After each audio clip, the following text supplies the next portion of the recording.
महाराष्ट्राचे आराध्य दैवत छत्रपती शिवाजी महाराज,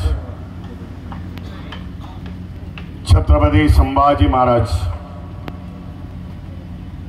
महात्मा ज्योतिबा फुले, सावित्रीबाई फुले,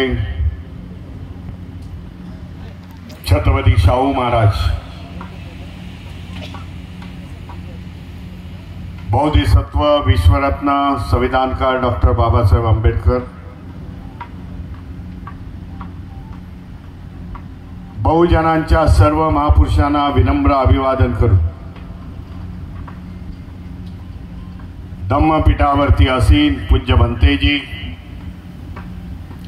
सुमेध बोधी आणि त्यांच्या सामने संघास वंदन करतो। भारतीय बौद्ध महासभेचे सर्व पदाधिकारी, भारतीय बौद्ध महासभा रत्नागिरी जिल्हा यांचं मी अभिनंदन करेन।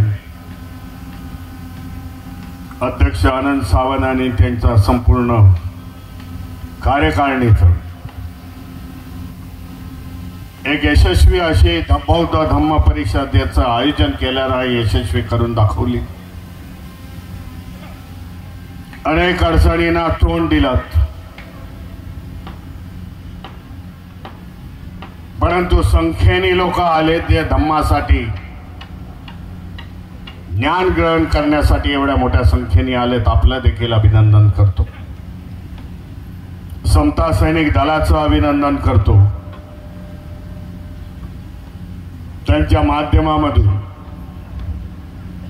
जे बाबासाहेबांनी निर्माण केलेली संघटना आहे ते देखील ह्या धम्म परिषदेच्या नंतर वाढीस लागेल अशी मी अपेक्षा करतो। गेल्या 3 दिवसापासून मी ह्याच परिसरामध्ये 20 मार्च जाणता आपण डॉक्टर बाबासाहेब आंबेडकरांनी 14 तळ्यावरती सामाजिक क्रांती केली।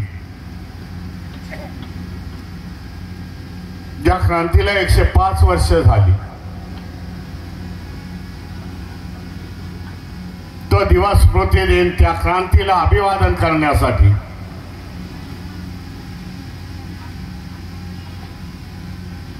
ती क्रांती आपल्या येणाऱ्या पिढीपर्यंत पोहोचवण्यासाठी दरवर्षी अशा प्रकारचं आयोजन करण्यात येतं भारतीय बौद्ध महासभेच्या माध्यमामधून। आणि समता सैनिक दलाचं तिथं संचलन असतं। आपण देखील त्याचे विटनेस आहात, आपण देखील त्या कार्यक्रमाला हजर असाल।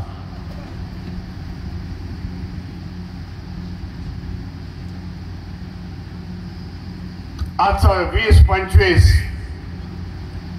मार्चच्या 14 तारखेला 97 वर्ष होत आहे आणि 2 वर्षांनी 100 येणार आहे। शतकोपर क्रांती होणार आहे आणि त्या क्रांतीला अभिवादन करण्यासाठी मी त्या दिवशी देखील महाडच्या 14 तळ्यावरती संबोधित केलं की आपण त्यावेळेला हजारोच्या संख्येने येणं गरजेचं आहे। विशेषतः कोकणामधल्या माझ्या बंधू भगिनींना मी सांगू इच्छितो की बाबासाहेबांच्या जीवनातली ती पहिली सामाजिक क्रांती आहे।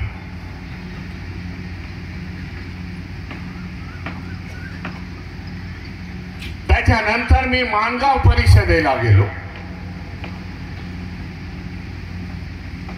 या माणगाव परिषदेला 105 वर्ष झाली।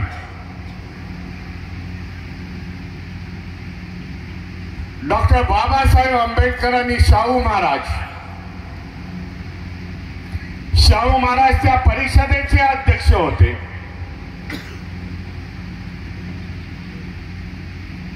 बाबासाहेबांनी परिषदेचं आयोजन करण्यात आलं होतं। ती देखील परिषद सगळ्यात महत्वाची आहे असं मी समजतो। त्या परिषदेमध्ये शाहू महाराजांनी ज्या काही भविष्यवाणी बाबासाहेबांबद्दल बोलले की समाजाला नेता मिळालेला आहे, बाबासाहेबांचं वय 27-28 वर्षाचं, हा समाजाचा उद्धार करेल आणि त्याच्यानंतर देशाचा उद्धार करेल, देशाला भरीव असं योगदान देईल, ही भविष्यवाणी नंतरच्या काळामध्ये बाबासाहेबांनी तंतोतंत खरी ठरवलेली आहे.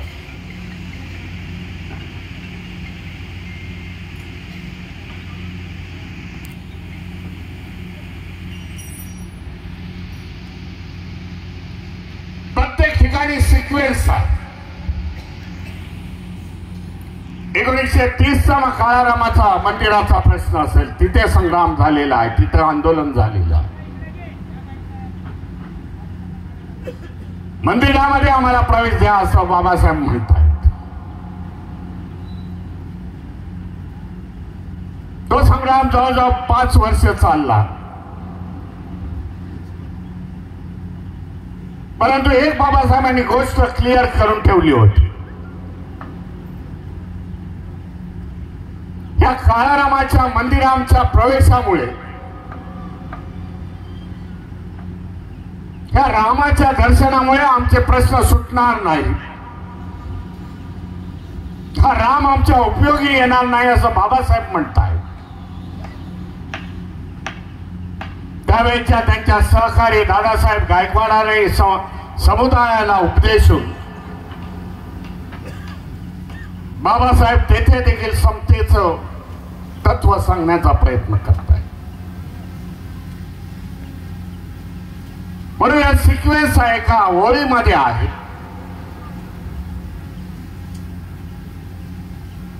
माणगावची परिषद, नंतर माडचा सत्याग्रह आणि काळारामाचा सत्याग्रह.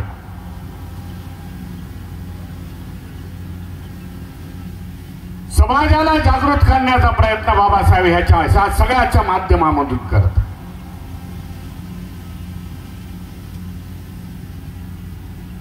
त्याच्या आधी बाबासाहेबांनी मूकनायक पत्रिकाचा सुरुवात केली, साप्ताहिक सुरुवात केली.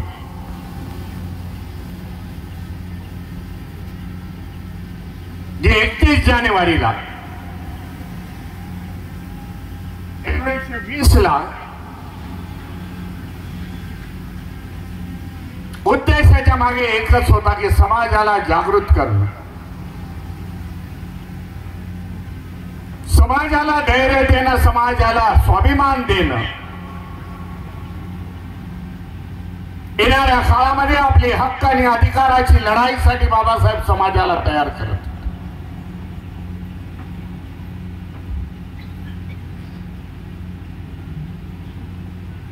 चौदा तळ्याचे जेव्हा मी इतिहास वाचत होतो, त्या 14 तळ्याच्या इतिहासानंतर, बाबासाहेबांच्या क्रांतीच्या नंतर, कांबळे नावाचा माणूस आपल्या गावामध्ये गेला, जे महाड पासून एक 10 किलोमीटरच्या अंतरावरती आहे.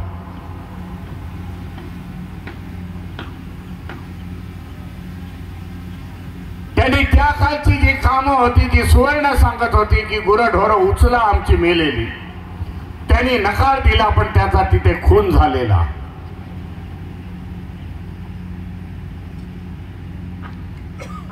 हा स्वाभिमान देशाच्या कानाकोपऱ्यामध्ये पोहोचला आणि समाजाची सुरुवात तिथून झालेली आहे. म्हणून मी नेहमी म्हणत असतो, ज्या समाजाची सुरुवात शून्यापासून सुरू झाली आणि 65 वर्षाच्या काळामध्ये आपण एका समानतेवरती आलेलो आहोत. इतरांच्या बरोबर आम्ही आलेलो आहोत, शिक्षणामध्ये आलेलो आहोत, आर्थिक दृष्ट्या आमची प्रगती आहे, सामाजिक दृष्ट्या आमचा स्तर वाढलेला आहे, इतरांच्या बरोबर आलेला आहे. आमच्याकडे देखील गाडी घोडे बंगले आलेले आहेत. हे का घडलं? ह्याच्या मागे माझ्या मते तरी दोन कारणं आहेत. बाबासाहेब आंबेडकरांनी आपल्याला दिलेला गौतम बुद्धाचा धम्म, दुसरे बाबासाहेबांनी दिलेले आपले विचार, त्यांनी दाखवलेला मार्ग, बहुजन महापुरुषाच्या मार्गावरून आपण गेलो म्हणून आपली प्रगती झाली.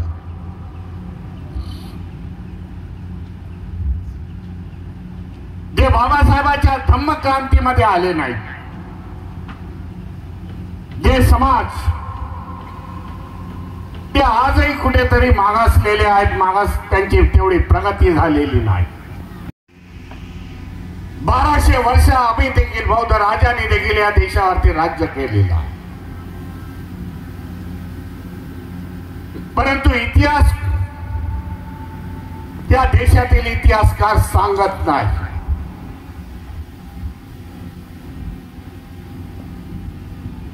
आणि बौद्ध धम्म जेव्हा लुप्त झाला 1200-1100च्या काळामध्ये, देशाला अधोगती तेव्हापासून सुरू झाली, जेव्हा मनुस्मृती या देशामध्ये लागू झाली.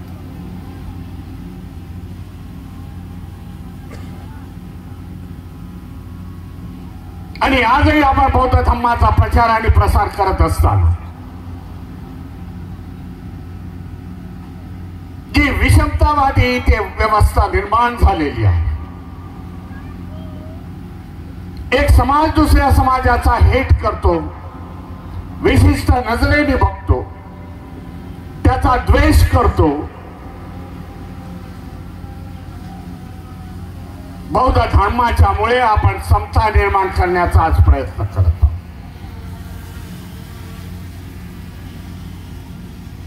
जगातील काही राष्ट्रांनी जेव्हा इथून धम्म नष्ट झाला, त्यांच्या देशामध्ये गेला, ती राष्ट्रात पुढे निघून गेलेली आहे. ते बौद्ध धम्माची किमया आहे असं मी समजतो. म्हणून बाबासाहेबांनी दिलेला हा बौद्ध धम्म,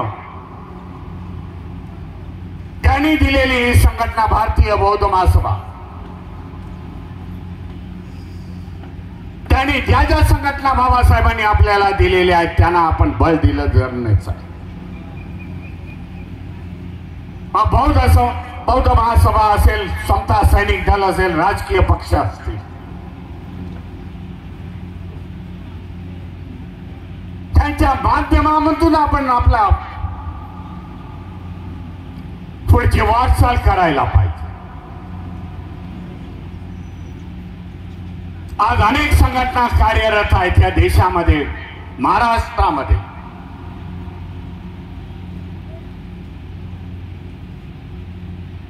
परंतु या संघटनेला देखील आम्ही हात घालतो, आम्ही साथ देतो. धम्माचं कार्य करत असाल तर भारतीय बौद्ध महासभेबरोबर या. संघटना आपल्या बरखास्त करा असं आम्ही म्हणत नाही, परंतु एका एम एन ऑब्जेक्ट वरती चाललं तर रिझल्ट आपल्याला मिळू शकतो.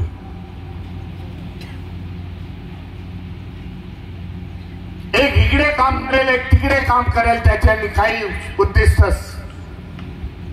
विफल होणार नाही, हे पण जाणण्याचा प्रयत्न आपण केला पाहिजे.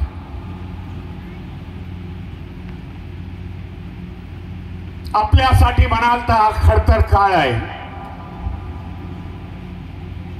जे 2014 पासून बघतोय.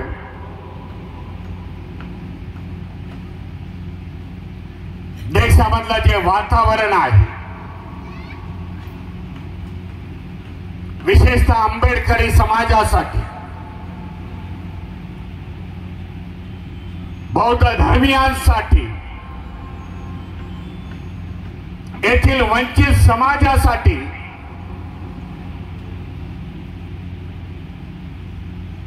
हा संघर्षमय पिरियड आहे असं मी समजतो.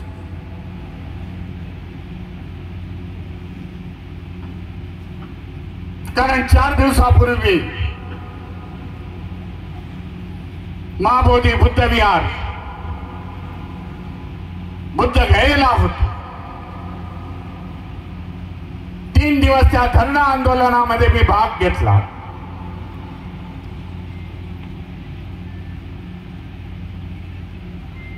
प्रकाश लामा आणि बौद्ध भिक्खू तिथे बसलेले आहेत. 201 बौद्ध भिक्खू आहेत. भारतीय बौद्ध महासभा उत्तर प्रदेश मध्य प्रदेशच्या मोठ्या संख्येने लोक येत होती. बिहारमध्ये आपलं संघटन कमी आहे.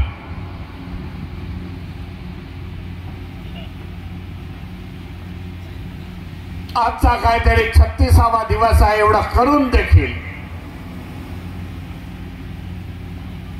ना बिहार सरकार ना केंद्र सरकार ह्याच्याकडे सिरियसली बघते.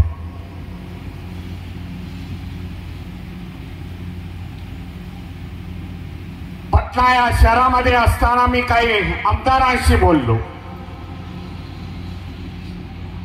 जे आरजेडीचे आमदार आहेत त्यांच्याशी बोललो. त्यांनी सभागृहामध्ये हा प्रश्न खूप ठासून मांडला. दास म्हणून त्या आमदाराचं नाव आहे. पार्लमेंट मध्ये देखील बघितलं काही मेंबर ऑफ पार्लमेंट जे बौद्ध आहेत त्यांनी देखील जोरदार तिथे समर्थन केलं की महाबोधी बुद्ध विहार हे बौद्धांच्या ताब्यामध्ये जायला पाहिजे.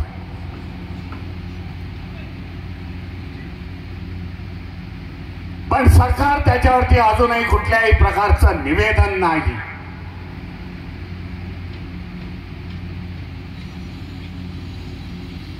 त्यासाठी आंदोलन अधिक तेज करावं लागेल. पण आंदोलन करते तिथून उठणार नाही.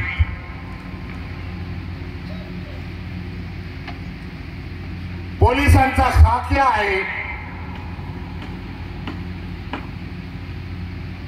पोलीस तिथे येऊन गडबड करतात त्या सभा मंडपाच्या ठिकाणी. केव्हा लाईट कापली जाते, पाणी दिलं जात नाही. अशा प्रकारच्या अडचणीवरती देखील मात करून ते बनते तिथे बसलेले आहेत.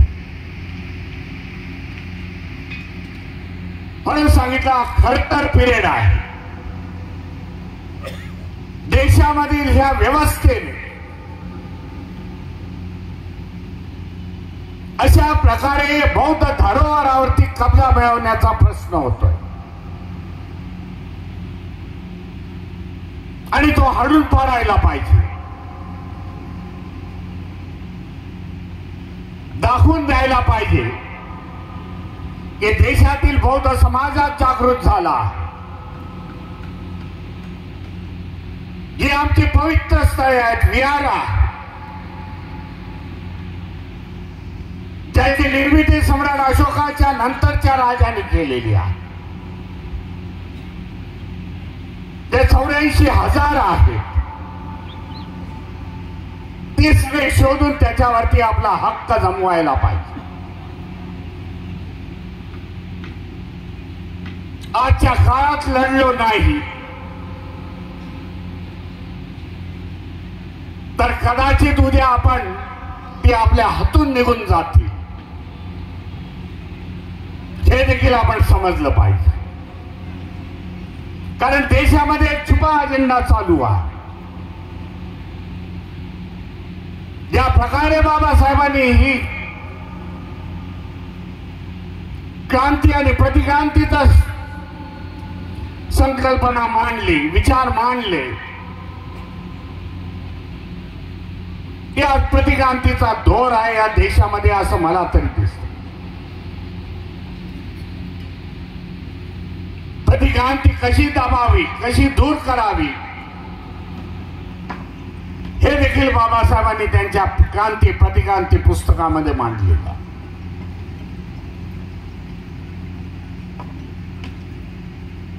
धम्म हा बेस आहे. बौद्ध धम्म या समाजाचा बेस आहे. त्याला मजबूत करणं, त्याच्या कक्षा वाढवणं. जे बौद्ध झालेले आहेत पूर्वीपार 56च्या क्रांतीनंतरची तिसरी पिढी, त्यांच्यामध्ये कट्टरता 100% आम्ही बौद्ध आहोत. बौद्ध धम्माचं आम्ही आचरण करतो हे दाखवणं गरजेचं.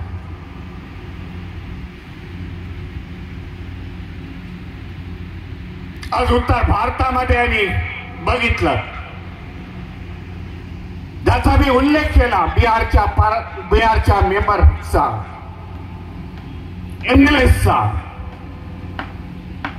ते काय आपल्या जाती धर्मातले नाही. तर एक मौर्य आहे, 2 यादव आहेत. पण धम्माला मानणारे आहेत. अशा समाजाला बौद्ध धम्मामध्ये घेऊन या धम्माचं वाढवल्या पाहिजे. तर ही प्रतिक्रांती सुरुवात झालेली आहे ती आपण कुठेतरी शकतो. म्हणून या धम्म परिषदेच्या माध्यमातून जास्त वेळ घेत नाही, बराच मोठा संवाद करायचा होता. जे सकाळी मला सांगितलं इथे ठिबा राजाचं कार्यकर्त्यांच्या माध्यमामधून, त्यांना मी आश्वासित केलं, ज्या प्रकारे या महाराष्ट्रातल्या बौद्ध लेण्यांवरती झालेलं आक्रमण आम्ही उठवत आहोत, त्याप्रमाणे हे ठिबा पॅलेस देखील सुरक्षित अशी वास्तू निर्माण करू. आर्किओलॉजिकल डिपार्टमेंटला लिहू. मुंबईला गेल्यावरती त्याचा इतिहास काय आहे, ती वास्तू आर्किओलॉजिकल डिपार्टमेंट मध्ये येते काय ते बघण्यात येईल. कायदेशीर मार्गाने ते आपण कोर्ट केसेस करू आणि सुरक्षित ठेवण्याचा आपण प्रयत्न करू. पेपरच्या माध्यमातून, व्हॉट्सअपच्या माध्यमातून आपण जाणत असाल, जे काय मी मगाशी म्हणालो, ह्याच्या कबरी नष्ट करा, ते नष्ट करा, हे त्या देशामध्ये चाललेलं आहे. हे देशाच्या एकात्मतेसाठी पोषक नाही एवढं सांगू इच्छितो. काल परवा त्या मायनॉरिटीजला ती लोक टार्गेट करत होते, आज बौद्धांना टार्गेट करत आहे हे जाणा.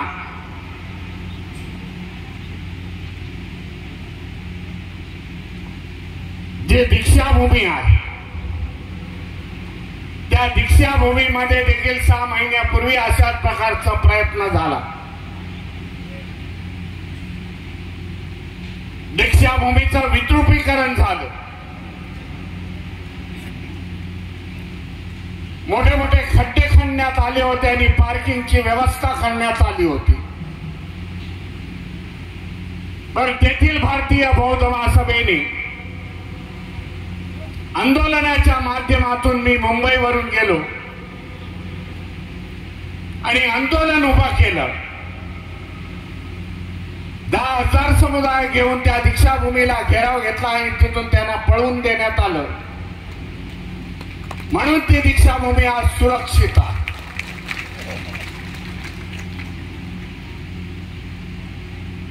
समाजामध्ये आपले कोण आहेत, परके कोण आहेत. समाजामध्ये एका बाजूला गुलामाची फौज बनते. ती गुलामाची फौज आपल्याला दूर करावी लागेल. बाळासाहेबांनी दिलेल्या स्वाभिमानावरती आपल्याला जगावं लागेल. धम्माचं आचरण करावं लागेल. तर अशा प्रकारच्या ज्या गोष्टी आज देशामध्ये आपल्या आजूबाजूला घडतात त्या कुठेतरी त्याला पायबंद मिळेल. म्हणून आपल्या सगळ्यांना हार्दिक हार्दिक शुभेच्छा देतो. भारतीय बौद्ध महासभा रत्नागिरी ब्रँचला शुभेच्छा देतो. आनंद जाधव मला मुंबईला येऊन सांगायचे प्रचंड अशी होईल, मी जरा शासक होतो, परंतु जे काय मी आज बघितलं इकडचं चित्र रत्नागिरी मधलं, आपण देखील मोठ्या संख्येने इथे हजर झाला.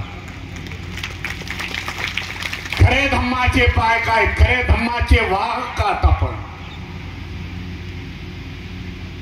आपल्या माध्यमातून या परिसरामध्ये धम्म वाढू शकतो.